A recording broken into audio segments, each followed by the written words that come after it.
Dr. Night Echoes. We stay in our school hostel. At night, strange things happen. It started a few weeks ago. Around midnight, we often hear doors slamming somewhere in the hallway. The sound is loud and sudden, like someone kicking the door shut. My friends run to check, but when they open their doors, the hallway is empty. The lights are on, everything looks normal, and no one is there. It happens again and again. Some nights the sound comes from far away. Other nights it feels like it comes from right next to our room. One evening my roommate woke me up. He said he heard slow footsteps outside our door. We both listened, carefully. The steps moved closer, stopped, right in front of us, and then there was silence. He opened the door, fast, but the hallway was empty again. We stood there for a few minutes, trying to hear something, but it was completely quiet. We joked about it in the morning, pretending it wasn't scary, but both of us felt uneasy. A few nights later, I woke up. Suddenly, the room was dark, except for a dim light from the window. I heard soft footsteps inside the room, near my bed. The sound went in a slow circle, like someone was walking around me. I didn't move. My heart was beating so fast I could hear it. I thought maybe it was a dream, but then I felt the air shift beside me, like someone was standing very close. When I finally sat up and turned on the light, no one was there. My roommate was asleep. Everything looked normal. The next morning, I saw something that made my stomach twist. There were faint, wet footprints on the floor. They started near my bed and ended in the middle of the room. No one had come in, and the door was locked from inside. That night, we pushed our beds together. We kept the light on and tried to laugh about it. Around 3 a.m., a door slammed again, closer this time. The lights flickered twice and went out. In the dark, I heard soft breathing beside my ear. I didn't look. I just lay there waiting for morning. When I was in high school, I worked part-time as a night watchman. My job was simple: check every floor, make sure all classrooms were locked, and turn off any lights that were left on. I always did my rounds at 11 o'clock sharp. The school was old, and the halls felt colder at night. The sound of my footsteps echoed, and sometimes the building creaked like it was breathing. One night, while checking the second floor, I saw a light on in one of the classrooms. I frowned because I knew I had turned it off earlier. When I looked through the glass window in the door, I saw someone inside, a student, sitting at a desk near the back. His head was down, like he was reading or writing something. I called out, "Hey, what are you doing here?" But he didn't move. I thought maybe he didn't hear me, so I called again, louder this time. Still, no answer. Something about how still he sat made my stomach twist. The room was dim, but I could see his white shirt and the slight movement of his arm. I decided to go get my colleague. I ran down the hall, told him someone was in the classroom, and we came back together. It only took maybe a minute, but when we got there, the light was off. The room was dark. My colleague unlocked the door because we had the only keys and turned on the light. No one was inside. Every desk was empty. Everything was exactly as we'd left it. The windows were locked from the inside. I checked the floor where the student had been sitting. There was only one thing out of place: a faint smudge on the desk, shaped like a handprint, still wet, like someone had just been there. I've worked as a bus cleaner at our school for years. Every night after the kids go home, I sweep the floors, wipe the windows, and make sure the seats are clean for the next morning. It's quiet work. I usually finish around 9. The buses sit parked at the back of the school, lined up in the dark. One night I was cleaning bus number 7. That bus always made me uneasy since the accident last year. A boy named Tommy from 5th grade slipped under it one afternoon and died. I remember the day well. Everyone was crying, and for weeks nobody wanted to drive that bus. But time moved on, and it became just another story people didn't like to mention. That night, while wiping down the seats, I felt like someone was watching me. I looked up and froze. Near the back seat, a small boy was sitting quietly. His head was down, and I could only see the top of his uniform cap. I thought maybe one of the students had fallen asleep and got left behind. I walked closer and said, "Hey kid, what are you doing here? What's your name?" He didn't answer. When I got near him, he slowly lifted his head. His face looked pale under the dim light, eyes too still. Then he said, "Tommy, from 5th grade." My heart stopped. My hand started to shake. I ran out of the bus and called the night security guard. I told him there was a student still inside. Said his name was Tommy. The guard's face went white. He whispered, "That's impossible. Tommy died last year, in that same bus." We went back together, lights in hand. The seat was empty. No sign of anyone. Only a few small, wet footprints leading down the aisle and stopping right before the door. Everyone in our school has heard the rumor about the science lab. They say a girl died there years ago while doing an experiment. No one knows how, but some teachers whisper that she accidentally inhaled something toxic. Others say she was found with burns on her hands. No one talks about it much now, but everyone remembers. One day during class, we were doing simple chemistry experiments. The air smelled sharp from the acid, and the burners made the room warm. Everything was normal until the window near the sink slammed shut on its own. It made a loud bang that echoed across the lab. Everyone jumped. Our teacher tried to calm us, saying it was just the wind, but there wasn't any. The trees outside were still. Not even a leaf moved. We went back to our work pretending it didn't bother us. I was standing with 4 other girls measuring a liquid into a small glass pipette. The room was quiet except for the sound of our classmates mixing chemicals. Then all at once, every single glass pipette in our group cracked. A sharp, clean sound filled the air. The acid spilled down onto the tables and floor, hissing and smoking. Everyone screamed and jumped back. Even our teacher froze for a second before yelling for us to move away. She looked pale. Her hands were shaking when she told us, "Let's stop for today. We'll continue tomorrow." No one argued.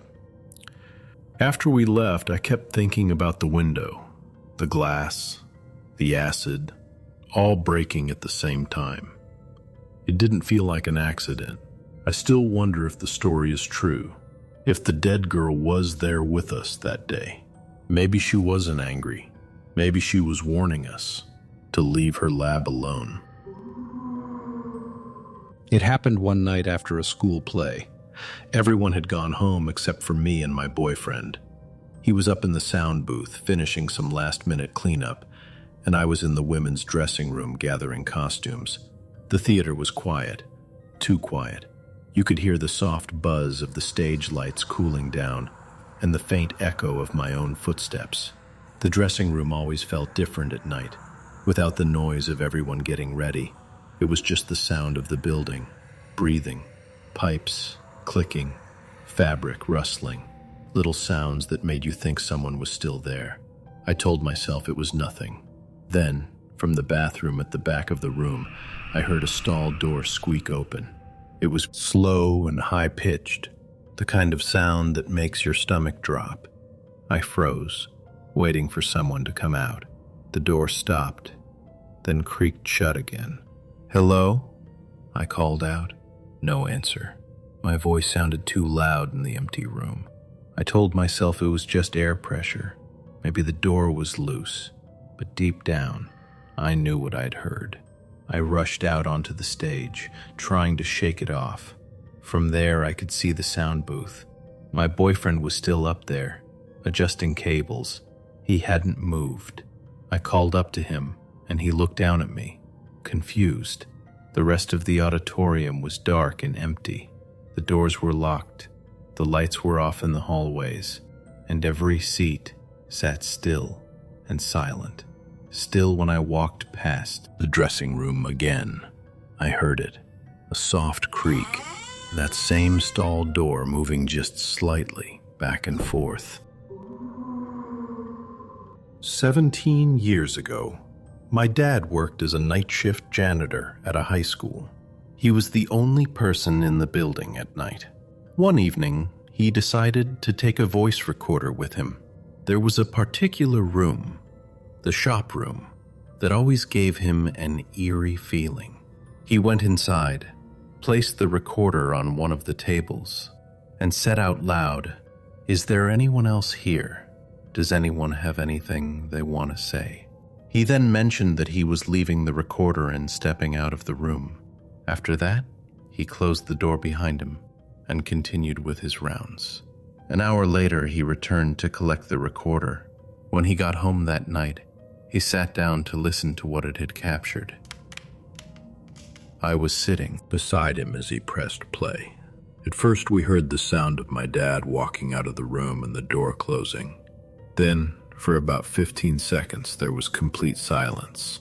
Suddenly, heavy footsteps could be heard running toward the recorder. There was a loud slam, like someone had hit the table with both hands, and immediately after that came a deep, guttural growl. It didn't sound human. It was loud, angry, and wrong. My dad stopped the tape right then and stared at it for a few seconds before throwing it straight into the trash. He never played it again. That sound shook him so badly that he put in his 2 weeks' notice the very next day. I went to an all-girls Catholic high school that was built in 1860 and attached to a convent. There was a story about a former boarding school student who had jumped from the catwalk outside the auditorium in the late 1800s. Some believed she still wandered around playing harmless tricks, like moving our phones. There was also a legend about a gray nun, a spirit said to belong to a different order of nuns than the Sisters of Charity who currently ran the school. The gray nun hadn't been seen on campus for decades, but people claimed she appeared around the third-floor library and in the main hallway leading to the convent. Strange things happened often. Heavy doors would move, lights flickered, objects fell without reason. Sometimes nothing visible happened, but the air would suddenly feel thick and heavy. I remember one day in English class, the door opened slightly, and everyone just stopped talking. Even our teacher went quiet, eyes wide before awkwardly saying, "Welp," and continuing the lesson. Once, in the main study hall, all 3 sets of giant double doors slammed shut at the same time. The tall windows shook violently, though there was no wind. Sister Mary Agnes, who ran the study hall, looked completely baffled. She slowly opened the doors again, checking to see what could have caused it. Nothing. The oldest parts of the school, like the old boarding section, had been turned into art, photography, dance studios. The plumbing for the bathrooms had been disconnected decades ago, but people still heard showers running and toilets flushing. The basement was the creepiest part, especially the sophomore locker room, tucked into a back corner. We could never explain the strange sounds or the cold air down there. Sometimes a nun would appear suddenly from the storage or boiler room and scare us before asking for help with chores. We used to joke that they must have blessed the basement with holy water mixed with Febreze to keep the spirits calm. Despite everything, we got used to it. The ghosts never felt angry, just there. Everyone said the school's spirits were friendly. Still, walking alone through those echoing hallways at night You couldn't shake the feeling that someone was always watching. The school I went to was built in 1913. You could feel how old it was just by walking in. The wooden floors creaked with every step. There were stories, footsteps echoing when no one was around, faucets turning on by themselves, and whispers coming from the stalls when the bathrooms were empty. People who claimed to be sensitive said the place felt heavy, like something was always watching. Most of us laughed it off until that one night. 2 girls from my class, both friends of mine, stayed behind after an event to help clean up. On their way out, one of them stopped to use the bathroom near the old gym. The door creaked loudly when she pushed it open. Her friend waited outside, scrolling through her phone. After a minute, she heard her friend call for help. When she tried the door, it wouldn't budge. It was locked from the inside. They banged on it, yelling for someone to come. The janitor came running with his keys, but none of them worked. They said they could hear crying coming from behind the door, but it didn't sound like just one person. After almost 10 minutes of trying, the lock suddenly clicked open on its own. The girl inside was standing by the sinks, trembling. She said someone had been whispering her name from the last stall, even though no one else was there. After that night, no one used that bathroom again. Even now, when I think about that place, those long, empty halls, and that echoing bathroom door, I can't help but feel like something from 1913 never really left. I work in student services at a college, but our building wasn't always a college. It used to be a residential hospital, one that had been shut down for years before the campus took it over. They remodeled everything, painted the walls, replaced the floors, made it look modern. But some days it still feels like the old hospital is hiding underneath. Most people who work here have a story or two. Lights flickering, doors closing on their own, the faint sound of wheels rolling down the hall at night. We joke about it, saying, "She's around again." I don't know why we all call it she, it just feels right. Whatever it is, it doesn't feel angry, just playful. Not long after we moved in, we were still unpacking boxes and stacking plastic moving crates in the storage closet. The closet is small, no windows, only one door that opens inward. Every day I'd drop off a few more boxes, stacking them neatly along the back wall. Then one morning I came in early and tried to open the door. It stopped after just an inch, hitting something solid on the other side. I pushed harder, but it wouldn't budge. Peering through the crack, I could see the crates, every single one, jammed right up against the door from the inside. There's no other way into that room. No vents big enough for anyone to crawl through. No hidden door, nothing. It took us nearly an hour, using a broom handle and a ruler to slowly push the crates back far enough to squeeze inside. When we finally got in, everything was stacked perfectly in front of the door, like someone had spent time arranging them. The air felt heavy, still. I remember whispering, okay, you win." Since then, I always say good morning before unlocking that door. When I was in high school in Maine, I attended a private school in Bangor called John Baptist. One night after theater practice, we were rehearsing for Grease, and the practice had run late. It was around 11 p.m. when my friend David and I started cleaning up, putting props away, turning off lights, locking doors. Everyone else had already gone home, and Mr. Reed, our drama teacher, was back in the classroom. As we walked past the stage, David stopped.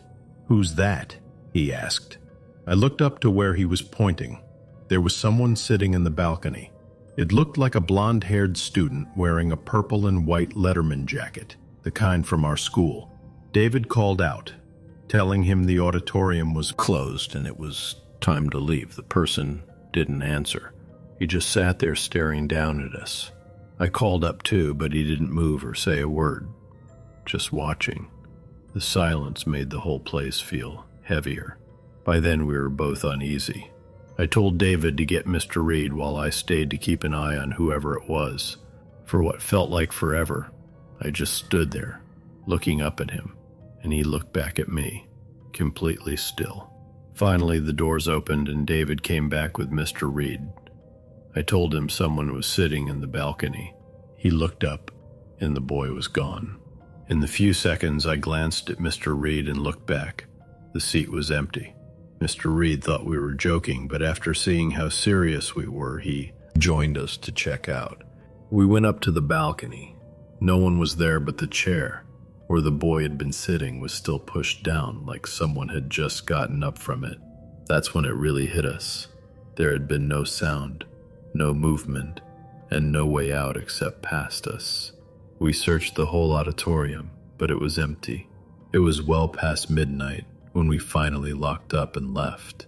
Later, I did some digging into the school's history and found out that years ago, a student had taken his own life in that same auditorium after his girlfriend broke up with him.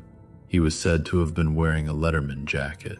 A week later, I went back alone after class. The auditorium was silent. I stood on the stage and said quietly, "I'm sorry for what happened to you.